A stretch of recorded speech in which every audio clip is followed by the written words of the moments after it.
Hi there, Maurice Trammell here from NoLostHope.com. Welcome to Atlantis Rising Spirit, Volume 1. There is a saying in the ancient world that one immediately counters with a saying of their own, and it goes like this.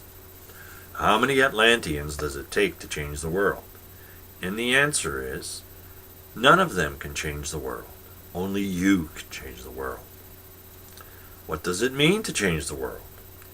It means moving from one level of awareness and consciousness to another entirely different level of awareness and consciousness at a higher level. In other words, you have to be there at the new level in order to know it. You cannot assess a fifth-dimensional view of the world from a 3D point of view. You have to ascend. A 3D individual is not going to know about 5D because you simply cannot see 5D from the 3D point of view. It is impossible. The 3D mind cannot grasp this higher reality and will chafe at the very thought of it. If you've ever had discussions with 3D people, your friends and family included, and you know what I'm talking about.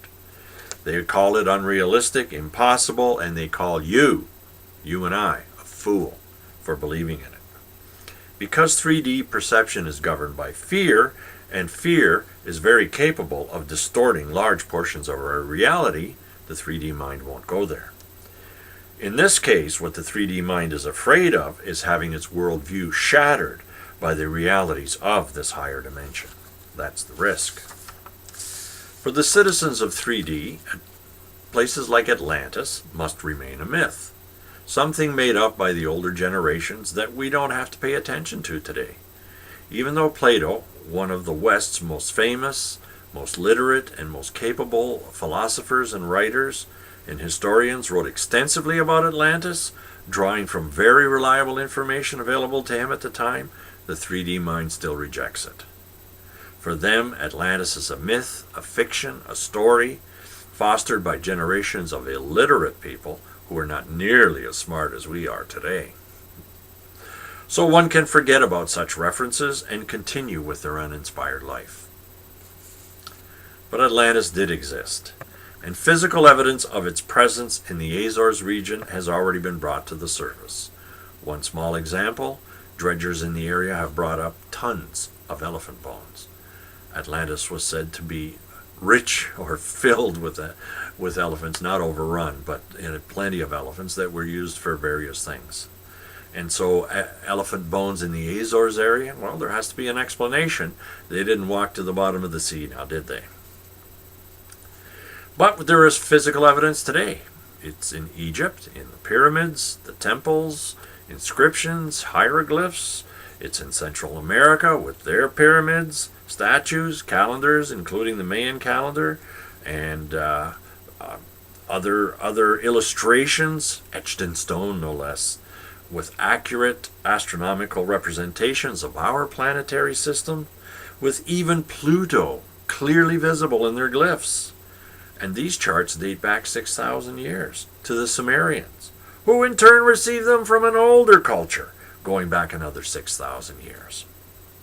It is only arrogance, petty egos, and the need to see ourselves as the highest of cultural achievers that prevents the world from acknowledging these truths. Near the end of their time as a viable culture and a maritime power, Atlanteans presented themselves in one of two forms. The late arrival was the form that instituted greed and power-mongering as driving forces, while the original Atlantean consciousness was spiritual, highly advanced and peace-loving, living in the fifth dimension of consciousness, connected to the ethereal, no veil between them and their presence on the planet and the angels and cherubim that surround us all. It was the second generation of Atlanteans, or the powermongers, who ultimately took over and brought about the annihilation of their homeland. Let's look around us today for a moment. If Atlanteans, former Atlanteans, stage 2 Atlanteans have been reincarnating at an astronomical rate, they've probably been reincarnating here in the West, and most notably America. And what kind of shape is America in today? The earlier version of Atlantis is what we are returning to spiritually. Ergo, Atlantis Rising Spirit, preparing for 2012. The spiritual nature of the original Atlanteans is what we're moving toward.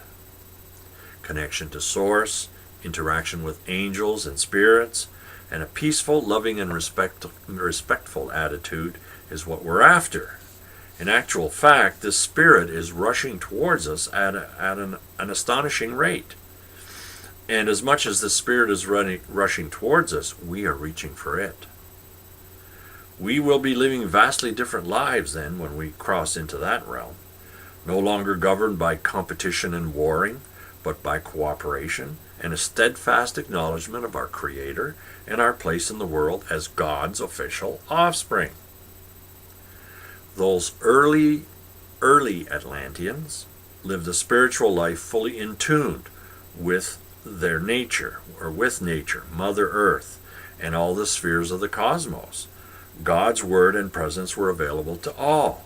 Just like in my book, The Voice, God spoke to each and every one through their heart center and delivered to them the messages they needed to hear for their own progress forward. An informed life, a spiritual life, a life filled with pleasure and joy, the joy of creating, of cooperating, of celebrating, and of expanding God's consciousness into the furthest reaches of the known universe. It was a wonderful time, and it is being resurrected right now by light workers, star seeds, way showers, spiritual seekers, walk-ins.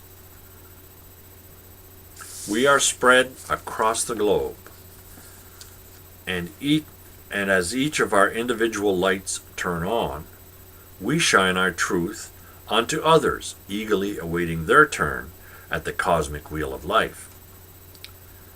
So many of us have been waiting for our turn at the helm.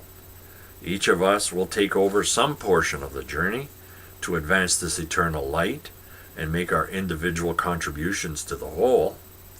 We are picking up where we left off before Atlantis was destroyed by the very same greed, corruption, and competition we see all around us today. Deja vu all over again. It is the end of days for these forces of the dark, the ones that prey upon the innocent and use the earth's resources for their own feeble gain. You see, when you live in fear, accumulation of earthly goods, power, and resources seems like the only answer. But there is never enough. Never. And greed runs rampant and brings us to where we are right now, the doorstep of the disintegration of the whole capitalist system. What have we witnessed in the past 2 years? But the implosion of the capitalist system, beginning with Wall Street in the U.S. and sweeping around the world with every major Western country drowning in uncontrollable debt. Just like in the last phases of the mighty Atlantean Empire, today's powermongers are reaping the rewards of their unquenchable desires, implosion, and eventual annihilation.